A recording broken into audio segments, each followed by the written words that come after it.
is my folktale lesson. So I ended up, when I was going back over the lesson plan that we had made together, I was realizing that the students might have more of a problem with the circle story than we wanted them to. So that's why when I went home, I made my own story, because I was like, if I can't make my own, how am I going to expect them to make one, you know? So in the story that I made and had them read out loud, I think they were able to point out the parts of a folktale and why it was a folktale. But I was kind of caught off guard and didn't know what to do when we started the choral reading, because it was so many people talking at once, and half of them are going slow and half of them are going quickly, and I didn't have the wherewithal to break it up by tables at that point, which is, in retrospect, what I wanted to do. That way it would be a little bit more managed with 4 to 6 voices instead of 20. So I tried to read along with them throughout, which kind of people stumbled through.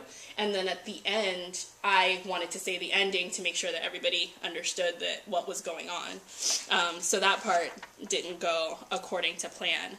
But I was impressed by how they bounced back in their own circle story, from like trailing off, and I think it was Brandon who said, but I didn't want him to die. And I said, well, what do you want to happen? So he said, and he came back to life. And so that was funny, and it worked at the end. And I'm really glad you were writing it as we were going through, because I wouldn't have been able to write and facilitate at the same time. I think I would have been too distracted. Yeah. So those are some things that I thought could have gone a little better. Good. Yeah, I think overall it went fairly well. Couple of strengths that I would say definitely the way you planned it out was all good. You organized it in a way where you were gradually giving them more responsibility, which is always good. Like you kind of started off where it was just a little bit, and you worked them into at the end where they were then responsible for writing their own folktale. So I thought it was good the way it was set up, because it starts out more centered on you and you giving them the information, and gradually it becomes more about them, which is good. It's a great strategy to go through for a lesson. Having a folktale as an example, the one that you wrote out, the folktale itself was great. Was it okay? I was so nervous it wasn't going to be. It wasn't going to work. Okay. It was very good. I was impressed by your writing. But yeah, actually having one for them to read as an example was a great idea. Okay. You wrote out your times, and I felt that you did an excellent job of sticking to time. We finished it within times. I'm not sure what you put down for your different parts, but I was actually keeping track, so we can compare those if you want to. I had 5 minutes for the motivation, tell me the parts of it, and then around 10 minutes to talk about characters, problems, resolution, so 15 for the beginning. And then I didn't put down for how long reading the story would take. Coming up with their circle story, I put another 15. Okay. Yeah, that's about right. I had, from your introduction to the time where you actually did the read aloud, that whole thing was about 20 minutes. Okay. And then afterwards, talking about it, like prepping, like going over ideas and stuff, was about 25. That was the majority of your time. And then actually doing the circle story, it only lasted about 7 or 8 minutes. So it was a smaller part, which is fine. It was supposed to be. Yeah, so overall it ended up being 52 by my count, 52 minutes, which is about... It's a little on the long side, but for the most part, it was good. Okay. I mean, compared to some of the times before where some of the lessons have run... forever. Yeah, forever, which happens sometimes, and then especially when you're student teaching, it's very hard to do that. But I felt that this kept the time a lot better than a lot of your past lessons. So I think it's helping, and it's something that I want you to continue doing. Okay. And then maybe for the next lesson, if you write out your times for how long you think for each one, and then either if I get a copy of the lesson, or I can jot them down on another piece of paper beforehand, and then I can write it right next to it for each part. Because I wasn't sure exactly how I wanted to organize like the different notes. My notes, so I just did it this way. But I think it would be good to know specifically, where you're going over, where you're under, whether your estimate was exact or not. So I think that'll help. But yeah, definitely better with time. Awesome. I wrote down that I liked how you did take control of the read aloud at the end. Because the ending was important, and also because by that point a lot of different groups are reading at different speeds, and so it was a good way to get them refocused, because a lot of them are going to be missing it if they're all doing it different, because then they're listening to people, and then they're also trying to read on their own. Because the other thing I was thinking was, okay, showing them that they're not doing well by taking it away. Yeah. So that's what I was nervous about it. But then I said, well, let me just do the ending so that we can get through. Yeah. Okay. And I think even if they were to get that, like, impression, which I don't think most of them did. Like, if they got the idea, oh, we weren't doing a good job, so she took it away. I mean, you want to avoid that, but I think it's more important that you get the focus of your lesson to them. And so if their feelings are a little bit hurt, but they understand what you're trying to teach them, I think that ends up being more important in the long run. Because if you protect their feelings, but then they totally miss what you're trying to teach them, there's no point. Yeah, there's no point in doing it. So I thought that was a good idea. I also put down, you tried to keep the students together during the choral reading. Like you said, it wasn't what you expected, but you were trying to read aloud with them to try to keep them on the same pace. Yeah. And so I thought that was good. Cool. You also went over the key vocabulary with them, which is always important, especially in an EL classroom, really going over the vocabulary. And then I wrote down that you modified student responses in a respectful way, which sometimes they gave you a response, but didn't necessarily make sense. And you reworded it in a way that, like, kind of kept to their idea but made it clear for everyone else. So I thought that was good. Awesome.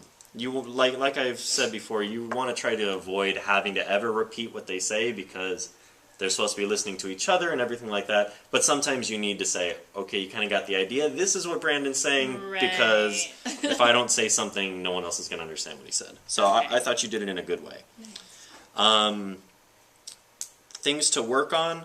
A big thing that I noticed with this one, and it is something that has been with the other lessons too, you want to be sure that you're not trying to talk over the students. The lesson that you did today was actually excellent. You did a very good job of redirecting them.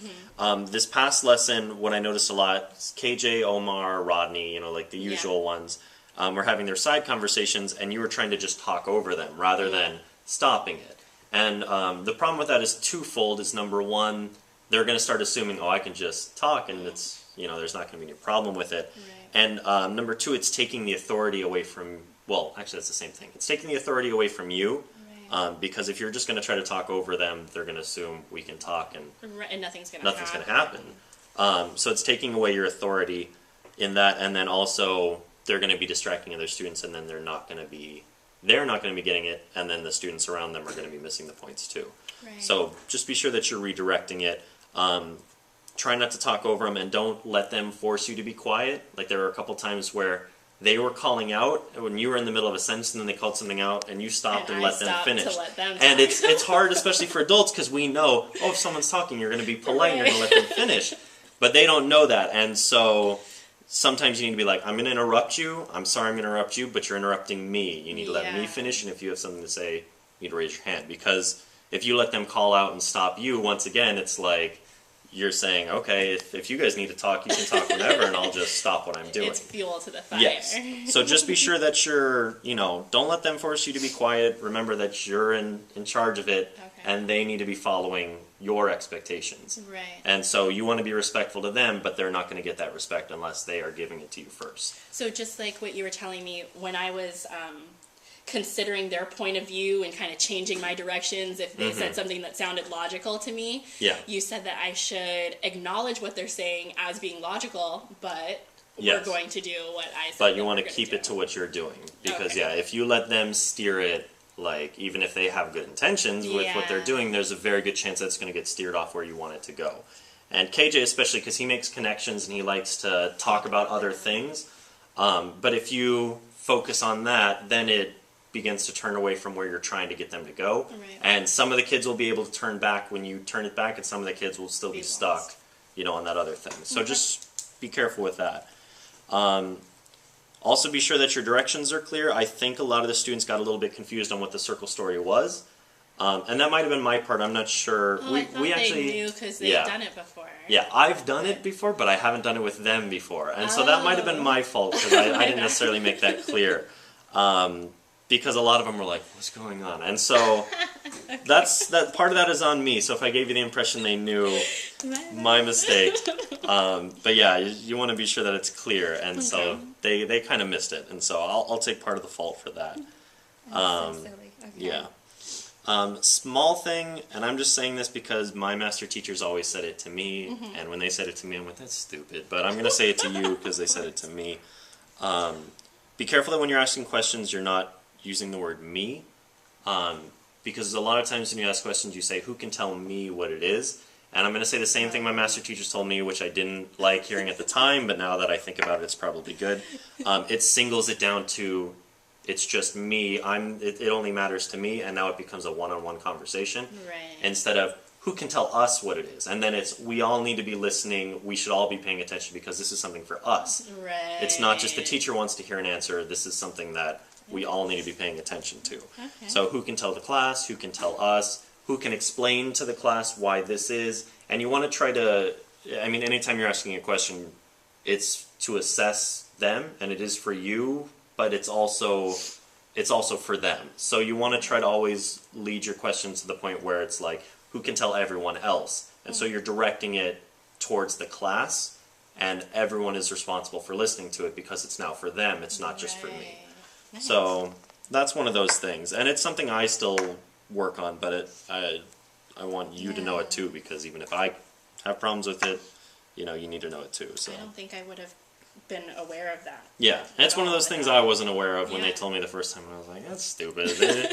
They're going to be listening if they're listening anyways. Saying us isn't going to make a difference, but it does make a difference, and so... It's about your intentions. Yeah, it's about your intentions, and in the long run it does. And in one lesson it doesn't make a difference, but if you constantly are saying, who can tell me, gradually they're going to realize, oh, I don't have to listen because it's just between them. Right. And if you are constantly saying, who can tell the class, who can explain to us, then it grows the whole, the mindset of we all need to be paying attention all the time, because we're a community. So that. Nice. And then the only other thing that I would say is I felt that this lesson, there wasn't exactly a resolution. It was kind of just like, good circle story. Yeah, And the conclusion is usually one of the hardest parts of the lesson, because a lot of times once they've produced something, we call that at the end, but you want to always try to bring it back and just say, just go over it very briefly. So we did all this because why, and kind of bring it back.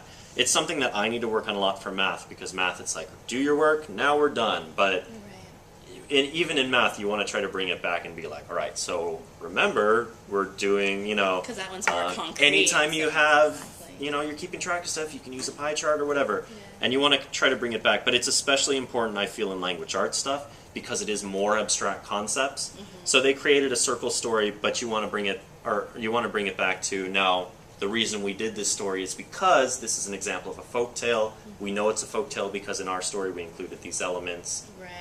So remember to look for these elements when you're reading, or remember to include these elements when you're writing. That kind of thing. Just where you're bringing it back. The connection back so to they why. Understand why. So it's not just like, yay, a fun story, and then and the end. It's not a huge deal, but you want to be sure that you have some kind of wrap up, especially in the language arts. So just so they understand why we just did everything we did. So, but that's it. I mean, I felt all around this was actually a very successful lesson. Okay. They were able to create a folktale. It was hilarious. Hard, but yeah, they had the elements that they needed. It was a good folktale. I've used it for examples since then because I thought it went really well, and I felt that you did a very good job with it. This was actually a really successful lesson. So good job. Cool. And these things I can definitely are worth working on for next time.